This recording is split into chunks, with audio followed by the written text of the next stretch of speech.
بس يا جماعه هو ده تشكيلي. لو عجبك المحتوى اللي بنقدمه ادعمني، عشان مش هجيب هالاند. ادعمني والله العظيم. انا براهن من اول، انا حاسس اني هبقى في اول 7 مليون. لا ان شاء الله، لا ان شاء الله انا هطلع صح. انا لحد امتى هقعد امشي بقى ورا الاحصائيات ومش عارف ايه والبتاع؟ امشي ورا احساسك مره يا اخي. جرب جواك تلاقيها هي الصحبه وهي الاهل. انا مش هجرب بجد، في ايه المشكله يعني؟ هيحصل ايه؟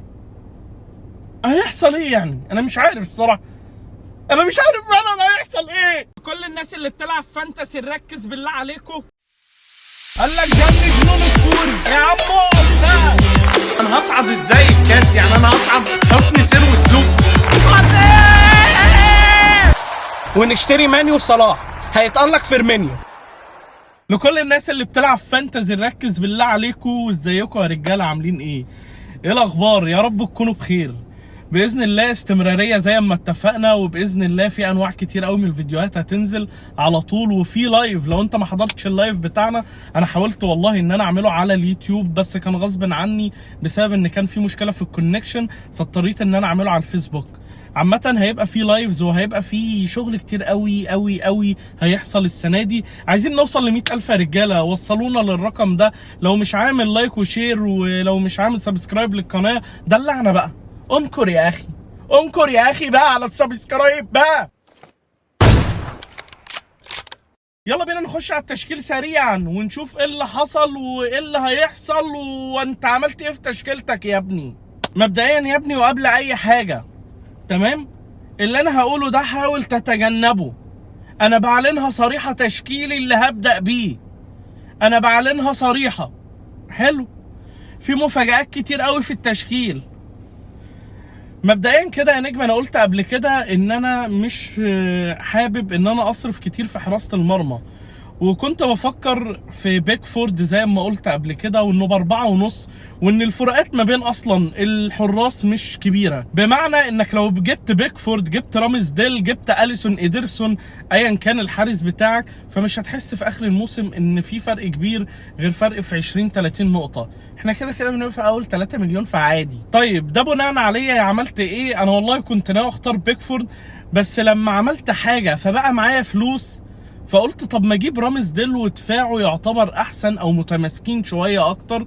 فالصراحه اخترت رامز ديل، وماتشاته كويسه جدا، وسعره 5 مليون، يعني مش 5.5 برضو، فسعره كويس، وحارس كويس جدا، ودفاعه اي نعم فيه شويه ناس، بس دفاعه كويس الى حد ما. عنده جبريال، عنده سليبة، عنده شويه مدافعين كويسين. فانا الصراحه بدات برامز ديل. الحارس التاني فانت يا معلم ليك حريه الاختيار بقى، بس انا انصحك ما تجيبش حارس تاني يكون فشيخ او يكون سعره عالي. حاول تجيب اريولا بقى، حاول تجيب حد يكون ب4. واريولا يعني انسب حاجه، وست هام ده انسب حاجه اصلا موجوده حاليا، وهتلاقي ناس كتير قوي جايباه. فده يبقى الحارس التاني بتاعك. خش لي بقى على المدافعين يا ابو عبده، وخلينا نشوف ايه اللي هيحصل. مبدئيا رجاله انا بدات ب4 مدافعين. ايوه بغير 4 مدافعين، مفيش. خلاص بقى، خلاص انا مش عارف اعمل حاجه لا في النص ولا في الهجوم، فخلاص هما هيبقى 4 مدافعين. تمام. ال4 مدافعين دول، وبدا يعني بدل انا جبت اصلا سيره رامز ديل، فانا هتكلم على جبريال بقى. جبريل يا جماعه يعتبر يعني احسن واحد في خط دفاع ارسنال حاليا حرفيا، يعني اساسي على طول. ما شاء الله صحته كويسه، مدافع عنده دماغ، يعني عنده دماغ، مش زي الوينج الشمال اللي عندهم ده. تمام. فمدافع كويس جدا، فحاول برضو تجيبه. هو سعره 5. في ناس هتقول لي سليبة ومش عارف ايه، انا شايف جبريل رقم 1 يليه سليبة. المدافع الثاني وهو ستونز مع السيتي من اقل اللعيبه زي ما قلنا قبل كده برضو اللي بتعمل روتيشن، مع ان المنظومه كلها بتاعت السيتي انت عارف ان هي هتعمل روتيشن، بس هو من المدافعين اللي يعتبروا يعني ثابتين نفسهم اكتر. المدافعين اللي بتنزل لخط النص، ممكن يعمل حاجه، ممكن يخطف لنا اي حاجه كده حلوه. ماشي، خطف لنا كلين شيت ماشي. فستونز الصراحه هو من الناس الكويسه جدا، سعره عالي شويه 5.5، بس هتضمن منه كلين شيت بنسبه كبيره جدا. طيب مين المدافع الثالث؟ شوقتنا يا استاذ محمد. المدافع الثالث هو استوبينيان الامان او استوبينيان اللبان، او هو جمع مذكر سالم. هو تقريبا واحد كان بيقول لحد ستوب فطلعوا 2 فقال لهم استوبينيان، فما اعرفش الاسم عجبهم ولا ايه، قال لك بس استوبينيان ده الاسم ده حلو اصلا. فربنا يستر، بس ان شاء الله ان شاء الله يعملوا حاجه. هو اصلا الصراحه مدافع حلو جدا، بيميل ايه، هو اصلا يعتبر بيلعب في خط النص اساسا، وبيرمي على الجون كتير وبيلعب وبيباصي وبيعمل اسيستات، فلعيب الصراحه كويس جدا. فلازم يكون عندك، وهو الاونر شيب بتاعه عاليه جدا اساسا. اخيرا وليس باخرا، ملك الشاورما، ملك الحلول، ملك الشاورما العربي المتقطعه دي، عارفها اللي بتاكلها الساعه 2 بالليل مع توميه زياده اللي في خط النص. فكابتن لوك شاورما، كابتن لوك شاورما، ابوس رجلك ما تفضحنا انت والواد اونانا. يعني انا حاسس ان انتوا هتلعبوا اساسا جنب بعض، فبالله عليك بالله عليك قول له يخلي باله، هو ليبرو برضه جنبك، فخلي بالكوا على بعض يا شباب. فكابتن لوك شو من الوينجات الحلوه جدا اللي ما نقدرش نتكلم عليها الصراحه، مع انه والله العظيم انا مقلق، بس لوك شو يا جماعه 5 مليون وصباح العسل. ماتشاتهم برضو الى حد ما كويسه، فالدنيا ماشيه. سوري يا جماعه، لوك شو ب5.5 عشان مش هقعد اعمل ايديت واقعد اعيده، معلش يا صاحبي عديها لي. الخامس مين؟ هات بقى اي مدافع بقى، يعني انت اي مدافع ب4، شوف الواد بيلو، شوف اي حد من العيال دي هتلاقي، شوف اعلى واحد اونر شيب فيهم وهاته وما تصدعناش. خط النص، انا قلت قبل كده اني مش هجيب صلاح، بس انا اسف، انا رجعت في كلامي يا جماعه، وهصوم ان شاء الله 3 ايام. انا جبت صلاح، ايوه انا جبت صلاح، لان لو انت ما بتفهمش، او انا مش عايز اغلط في حد، بس صلاح يا جماعه يعني يثبت لك انه اكتر لعيب بيجيب نقط في الفانتازي عن كده. في اسوأ مواسمه السنه اللي فاتت جايب نقط برضه عاليه جدا، يعني يعمل لك ايه تاني؟ انا حاسس ان صلاح هينفجر السنه دي، حاسس بكده الصراحه. فصلاح انا هجيب صلاح، مش محتاج اتكلم عن صلاح كتير، مش محتاج اقول صلاح لعيب جامد. صلاح في اول جوله بالاخص بيجيب هاتريك او بيجيب جونين واسيست او بيعمل حاجه جامده. فيا جماعه صلاح يا جماعه برضو ما ينفعش يا جماعه الصراحه ما نلعبش بدون صلاح، لا عيب بقى، لا عيب بقى. تاني واحد اذا ذكر صلاح هتكلم بقى على ابني والوسايط، ابناء العاملين. ده بقى ايه؟ خط نص ابناء العاملين، تلاقي ابني راشفورد، ابن الزميل مروان سري، ساكا، تلاقي ابن مش عارف عثمان مش عارف ايه. ففي تشكيله كده في خط النص ده مختار بالواسطه ابناء عاملين. فهتلاقي عندك راشفورد بقى يا معلم، راشفورد يا معلم. يعني انا كنت ناوي اجيب برونو برضه، كنت مزنوق في الفلوس شويه، قلت تعالى يا على نفسك شويه وحوش. لقيت لا يا صاحبي ما تصرف فيه ايه، انت عارف الجبنه الرومي ممتعه قد ايه اما بتتحط في الميكرويف وبتسيح، فيا صاحبي ما تصرف فيه ايه، هات يا صاحبي راشفورد. ايه المشكله يعني؟ ده لسه الماتش الاخير عامل جون واسيست. برونو جامد الصراحه، جامد، وكان في حيره ما بين الاثنين، بس راشفورد راكب فورمه الفتره دي وحلو قوي، والاونر شيب بتاعته عاليه قوي. وانا الصراحه ما ينفعش اخذل ابني. انت معايا ياض، انت معايا ياض، انزل ورينا راشفورد هيعمل ايه في الملعب. ثالث واحد معانا في خط النص يا جماعه هو ساكا من انضف، ويعني سيبك من لون بشرته، بس هو من انضف اللعيبه اللي موجوده في الدوري الانجليزي حاليا، تمام، ومن انضف اللعيبه اللي موجوده في ارسنال، ومن انضف اللعيبه اللي اتعامل معاها الصراحه. الواد قلب ابيض والله العظيم، قلب ابيض بجد، وتلاقيه كده يعني من اهم لعيبه ارسنال من الاخر. اسيستاته، شوطه الحلوه، موزه، الواد يا جماعه الواد لحام، عليه ماسكه ما شاء الله عليه والله العظيم. يعني مش عشان ابن الزميل والله مروان سري، لا والله هو الواد فعلا حلو. فساكا يا جماعه اخر واحد في خط الدفاع، ومادام جبنا لوك شاورما فانا هنجيب التوميه بقى بتاعته، هو كابتن ميتوما برايتون 6.5. يعني انا اتفاجئت اصلا بسعره ان هو 6.5، المفروض كان ينزل ب5.25، بس هو نازل ب6.5، كان عليه عرض. فانت 6.5 سعره كويس الصراحه، ومن انسب الناس اصلا اللي في الدفاع يعني. لعيب برضه مش محتاج اتكلم برضه عليه، لعيب حلو جدا من السنه اللي فاتت. لو انت بتلعب فانتزي جديد بقى فما تتفرجش علينا، عشان مش هقعد اعيد، ما يتفرج على السنه اللي فاتت. اخر واحد في خط النص، وانا هلعب ب4 بس في خط النص، يعني انا هلعب 4-4-2.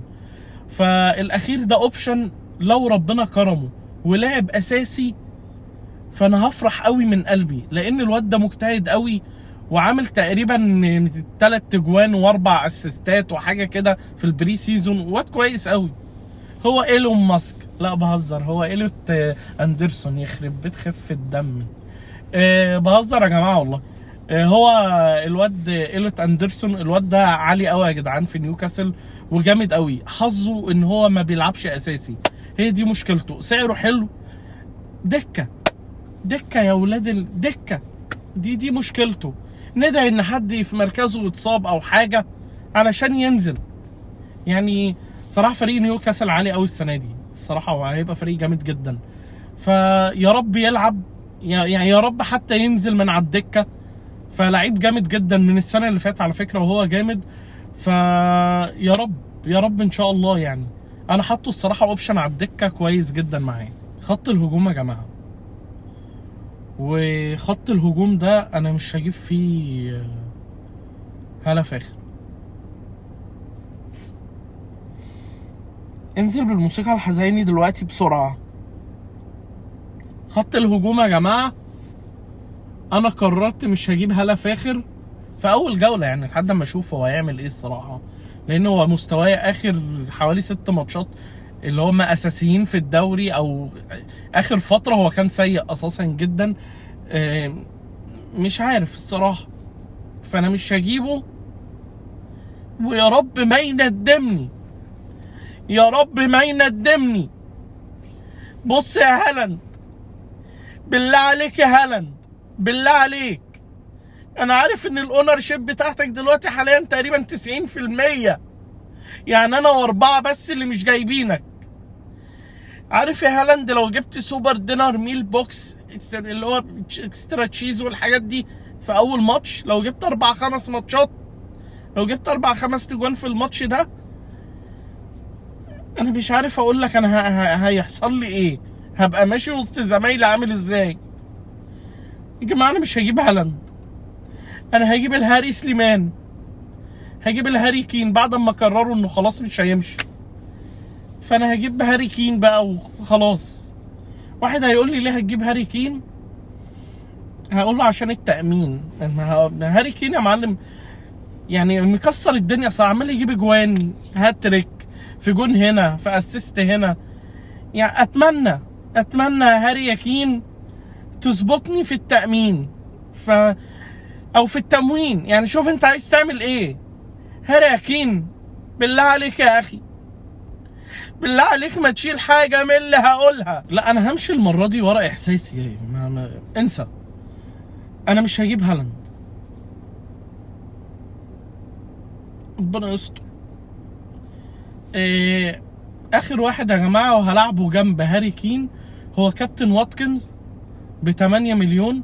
مش عارف 8 مليون ليه، بس 8 مليون. هو لعيب الصراحه حلو جدا.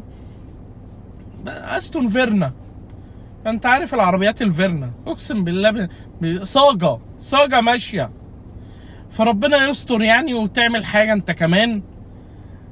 بس اخر واحد بقى في الهجوم، اختار بقى اي حاجه، اختار اي حد، اي حاجه تيجي من ريحه الحبايب، يعني انت ومزاجك. بس يا جماعه هو ده تشكيلي. لو عجبك المحتوى اللي بنقدمه ادعمني، عشان مش هجيب هالاند.